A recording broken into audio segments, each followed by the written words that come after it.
2, 3, go.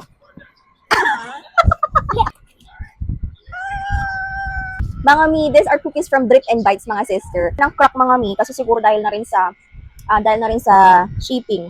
Oh, this is the cookies. Matcha, mga sister. Matcha. Ayan, oh, nag-melt siya. Tignan nyo, mga mima. Ayan yung matcha biscoff. Dark chocolate and white chocolate. Ayan, white chocolate yung feeling niya, mga sis. Pero dark chocolate cookies siya. Hindi nag-drip yung chocolate, mga mima, kasi saglit ko lang siyang pinainit. Kasi nga, sabi ko baka mag-melt kasi nag-crack na yung ibang mga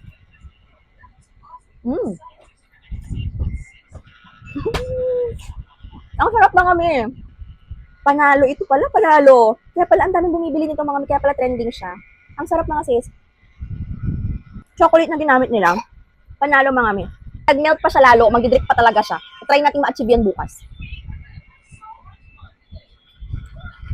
Panalo, mga mi, ang sarap.